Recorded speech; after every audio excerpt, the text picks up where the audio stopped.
कि एक तरफ आपके मंत्री कह रहे हैं कि, या आप खुद कह रहे हैं कि नहीं सरकार की तरफ से गया, और दूसरे तरफ आपका डिप्टी चीफ मिनिस्टर कह रहा है कि नहीं सरकार का स्टेटमेंट नहीं है। क्या मतलब है इसका भाई? या आप कोई मजाक नहीं ना कर रहे हैं बिहार के लोगों के साथ? आप कुछ बोल रहे हैं, आपका डिप्टी चीफ मिनिस्टर कुछ बोल रहा है, आपके करीबी मंत्री कुछ बोल रहे हैं, तो साफ दिखाई दे रहा है कि आप बोलवा रहे हैं। ये कौन सी नौटंकी कर रहे हैं नीतीश कुमार? बिहार के लोगों के साथ मजाक कर रहे हैं क्या? विशेष राज्य का दर्जा या विशेष पैकेज की बात जो है मजाक में कही जा रही है क्या? नमस्कार, मेरा नाम आलोक है। आप लाइव स्ट्रीम देख रहे हैं। कल केंद्रीय बजट पास कराया गया। देश की संसद में केंद्रीय वित्त मंत्री निर्मला सीतारमण ने बजट पेश किया है, जिसके बाद एक तरफ जहां बिहार के मुख्यमंत्री नीतीश कुमार ने इस बजट का स्वागत किया है, वहीं उपेंद्र कुशवाहा जो कि जेडीयू संसदीय बोर्ड के अध्यक्ष हैं, उन्होंने कहा कि बिहार को कहीं ना कहीं निराशा हाथ लगी है। बिहार के साथ ठीक नहीं हुआ, बजट में कुछ खास नहीं मिला, ना विशेष पैकेज मिला, ना ही विशेष सहायता मिली, ना स्पेशल स्टेटस का दर्जा मिला। बिहार सरकार के मंत्री लेशी सिंह ने भी इस बात को दोहराया है और कहा है कि बिहार को कई मायनों पर निराशा हाथ लगी है। इस वक्त शिवानंद तिवारी आरजेडी के राष्ट्रीय उपाध्यक्ष हैं, सीनियर लीडर हैं। जब विशेष राज्य के दर्जे की मांग होने लगी थी उस वक्त तो काफ़ी कुछ चर्चाएं हुई थी, फिर बाद में ये मुद्दा जो है वो ठंडे बस्ते में डाल दिया गया। अब फिर से ये मुद्दा उछला है। नीतीश कुमार स्वागत कर रहे हैं, उपेंद्र कुशवाहा कर रहे हैं कि ठीक नहीं हुआ। देखिए, अगर ईमानदारी के साथ देखा जाए तो केंद्रीय बजट में बिहार के लिए तो कुछ नहीं है। ये हम कह सकते हैं कि न माया मिला न राम। एक तरफ माने ये नीतीश कुमार के पार्टी के लोग विशेष राज्य के दर्जा की मांग कर रहे थे। विशेष राज्य के दर्जा का मांग बहुत पुराना है। राबड़ी देवी के समय ही अटल बिहारी वाजपेयी जी की सभा में गांधी मैदान में उठाया गया था। उसके बाद बिहार की विधानसभा ने उसको सर्वसम्मति से पास किया था। अरे उसमें कहीं किसी का विरोध नहीं था।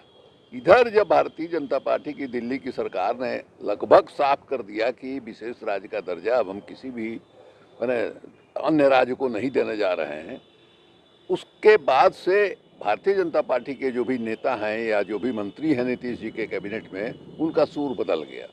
अब यहाँ उपेंद्र कुशवाहा हो या ललन सिंह हो या और कोई हो, ये विशेष राज्य के दर्जा की मांग कर रहे हैं। वो कह रहे हैं कि नहीं साहब विशेष राज्य का दर्जा नहीं मिलेगा। वो कह रहे हैं कि देश के प्रधान बिहार पर दे ध्यान। हाँ, वो तो ललन सिंह कह रहे हैं। उनका एक बार नहीं कई बार ट्वीट आया है कि देश के प्रधान बिहार पर दें ध्यान। वो उन्होंने कहा, विजेंद्र जी ने कहा, विजय चौधरी ने कहा, लेसी सिंह ने कहा, उपेंद्र कुशवाहा ने कहा। ये सब लोग जो है ये बात उठा रहे थे कि बिहार के विशेष राज्य का दर्जा मिले। जिस दिन बजट पेश हो रहा था उस दिन के अखबारों में जो है नीतीश कुमार के करीबी मंत्रियों का बयान छपा विशेष राज्य के दर्जा के लिए। लेकिन भारतीय जनता पार्टी के कुछ नेता ये कह रहे थे कि नहीं साहब विशेष राज्य का दर्जा तो अब संभव नहीं है। उस मामले में सरकार ने स्थिति को साफ कर दिया है। वाकई ये बहुत पहले ही साफ हो गया था, लेकिन विशेष सहायता मिल सकती है।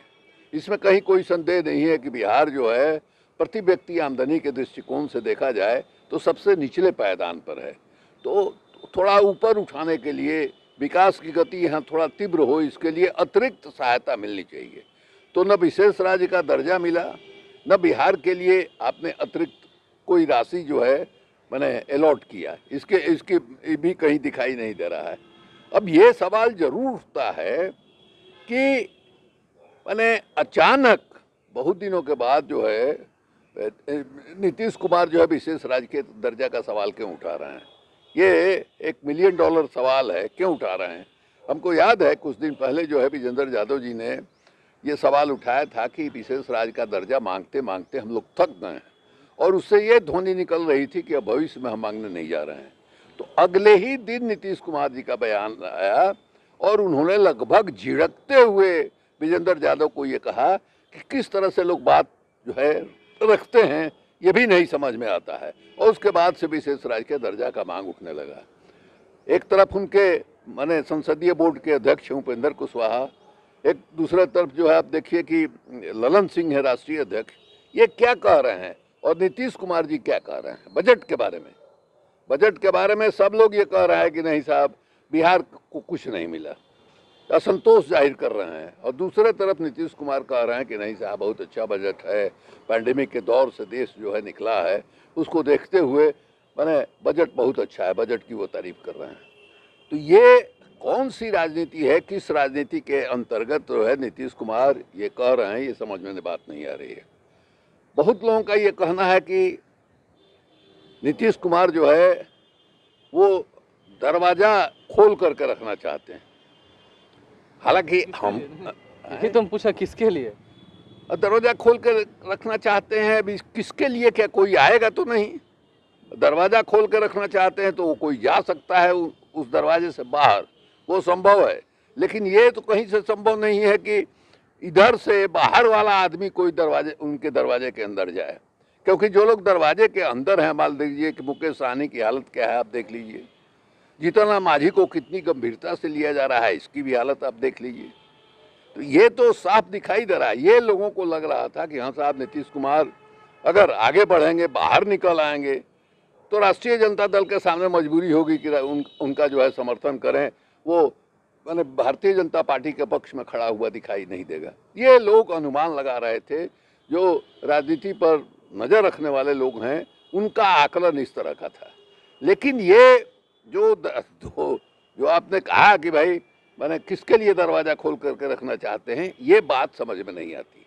मेरा जो आकलन है नीतीश कुमार के बारे में लंबे समय से देखने के बाद, हमको नहीं लगता है कि नीतीश कुमार कोई जोखिम उठाने वाला काम जो है करेंगे, ये संभव नहीं लगता है। अगर ऐसा इतना साहस उनमें होता तो महागठबंधन छोड़ करके ही उधर नहीं जाते। या आप देखिए कि पूरे कार्यकाल में दिखाई देगा, नीतीश कुमार जब मुख्यमंत्री बने तो उन्होंने लैंड रिफॉर्म्स के लिए, भूमि सुधार के लिए बंदोपाध्याय कमीशन जो है बैठाया था। बंदोपाध्याय कमीशन के अनुसार जो टीनेंट है, जो बटाईदार है, उसको भी एक अधिकार जो है उस जमीन में मिलने वाला था। उस समय अपने मित्रों से, दोस्तों से कहते थे कि देखिए इतना बड़ा क्रांतिकारी काम हम करने जा रहे हैं कि हमको गोली भी कोई मार दे सकता है। उनका बंदोपाध्याय कमीशन का रिपोर्ट जो है ठंडे बक्से में रखा गया। उसके बाद मुचकुंद दुबे के अध्यक्षता में एक कमेटी बनी जिसमें उन्होंने कहा कि सबको एक तरह की शिक्षा, ये नहीं है कि पैसे वाले के लड़के जो है उनके घर के बाल बच्चे जो है वो महंगे स्कूल में पढ़ेंगे और जो गरीब का बच्चा है वो सरकारी स्कूल में पढ़ेगा। सबको एक तरह की शिक्षा जो है दी जाएगी, ये उन्होंने घोषणा किया।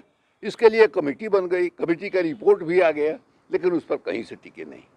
तो रिस्क लेने की क्षमता जो है नीतीश कुमार में नहीं है। कल तो आपने सुना होगा कि उप मुख्यमंत्री तारकिशोर प्रसाद कह रहे थे कि सरकार ने यह मांग कभी रखी ही नहीं है। अब उप मुख्यमंत्री इस तरह के बयानों को दे रहे हैं, बिहार के वित्त मंत्री भी हैं, नीतीश कुमार का इस लंबे समय से कहते हैं। देखिए ना, ऐसा नहीं है कि सरकार ने नहीं रखा था। तारकिशोर प्रसाद जो ये कह रहे हैं वो गलत कह रहे हैं। मांग तो ये पेंडिंग है पहले से। जब मान लीजिए कि सरकार की तरफ से, बिहार की विधानसभा से सर्वसम्मत जो है प्रस्ताव पास करके दिया गया, तो प्रस्ताव तो पेंडिंग है भारत सरकार के सामने। अब ये कह सकते हैं, तारकिशोर प्रसाद ये कह सकते हैं कि नहीं साहब ये तो बिल्कुल स्पष्ट हो चुका है कि भारत की सरकार जो है किसी भी राज्य को विशेष राज्य का दर्जा नहीं देने जा रही है, इसलिए इस मांग का कोई औचित्य नहीं है। ये बात वो कह सकते हैं, लेकिन ये कहना हमको लगता है टेक्निकली सही नहीं है कि बिहार सरकार ने मांग नहीं उठाई है। हाँ, इधर जो मान लीजिए विजेंद्र यादव या विजय चौधरी या बाकी लोग जो कह रहे हैं, ये ताज़ा कोई मांग जो है कैबिनेट की तरफ से नहीं उठा है। अब जैसे आप बता रहे थे कि ललन सिंह या कौन कह रहे थे कि भाई विजेंद्र जी जो बोल रहे हैं वो एज इंडिविजुअल नहीं बोल रहे हो, तो सरकार की बात। नीतीश कुमार ने खुद कहा इस बात को। सरकार अभी इधर तो कोई चिट्ठी नहीं गई है, इसके बारे में तो कोई जानकारी नहीं है सार्वजनिक रूप से। तो अगर ऐसी बात है तो नीतीश कुमार को पूछना चाहिए अपने डिप्टी चीफ मिनिस्टर से कि आप कैसे ये बयान दे रहे हैं कि सरकार की ओर से नहीं गया है, ये तो सरकार की ओर से है। तो ये जो अंतर, यही सबसे बड़ा झंझट है। ये जो अंतर विरोध दिखाई दे रहा है कि एक तरफ आपके मंत्री कह रहे हैं कि, या आप खुद कह रहे हैं कि नहीं सरकार की तरफ से गया, और दूसरे तरफ आपका डिप्टी चीफ मिनिस्टर कह रहा है कि नहीं सरकार का स्टेटमेंट नहीं है। क्या मतलब है इसका भाई? या तो आप कोई मजाक नहीं ना कर रहे हैं बिहार के लोगों के साथ? आप कुछ बोल रहे हैं, आपका डिप्टी चीफ मिनिस्टर कुछ बोल रहा है, आपके करीबी मंत्री कुछ बोल रहे हैं, तो साफ दिखाई दे रहा है कि आप बोलवा रहे हैं। तो ये कौन सी नौटंकी कर रहे हैं नीतीश कुमार? बिहार के लोगों के साथ मजाक कर रहे हैं क्या? विशेष राज्य का दर्जा या विशेष पैकेज की बात जो है मजाक में कही जा रही है क्या? आप जनता के बीच में अपना गुडविल बनाने के लिए कह रहे हैं। लोगों को आप समझ रहे हैं कि इतना मूर्ख हैं कि एक तरफ आपके सरकार में जो बहुमत है मंत्रियों का, उसका जो प्रतिनिधि है भारतीय जनता पार्टी का, वो कह रहा है कि नहीं सब सरकार का मांग नहीं, आप कह रहे हैं सरकार का मांग है। तो इसलिए ये कन्फ्यूजन जो क्रिएट आप कर रहे हैं, ये शंका जो व्यक्त होने लगती है कि साहब ये सरकार जो है एक राय से नहीं चल रही है, सरकार में माने अंतर्विरोध बहुत है, अंतर्विरोध जो है का नतीजा क्या निकलेगा इसके बारे में जो आकलन होने लगता है, इससे एक अस्थिरता का माहौल बनता है और माने ऐसा लगता है कि बिहार की जनता को, बिहार के गरीब लोगों का अपमान आप कर रहे हैं। इसलिए नीतीश कुमार को साफ करना चाहिए कि ये क्या मामला है। आप कुछ बोल रहे हैं, भारतीय जनता पार्टी के लोग कुछ बोल रहे हैं। ये सरकार की ओर से जब मांग उठ रहा है विशेष राज्य के दर्जा का, तो आपका डिप्टी चीफ मिनिस्टर इस तरह से क्यों बोल रहा है? इस मामले में स्थिति को साफ करना चाहिए। नीतीश कुमार को तमाम स्थितियों को साफ करना चाहिए, तमाम बातों को साफ करना चाहिए कि अगर सरकार की ओर से मांग रखी गई है तो क्यों दो तरह की बातें हो रही हैं, विचारधाराएं सबकी अलग अलग क्यों है, उपेंद्र कुशवाहा क्यों अलग बात कर रहे हैं, आपके मंत्री क्यों अलग कर रहे हैं, और डिप्टी चीफ मिनिस्टर बिहार के तारकिशोर प्रसाद वो क्यों कह रहे हैं कि सरकार ने अब तक मांग नहीं रखी है। आखिर हो क्या रहा है, बिहार की जनता ये जानना चाहती है। शिवानंद तिवारी ने ये सवाल भी पूछा है। हमारे चैनल को सब्सक्राइब कर लें, साथ साथ फेसबुक पेज भी लाइक करें। धन्यवाद।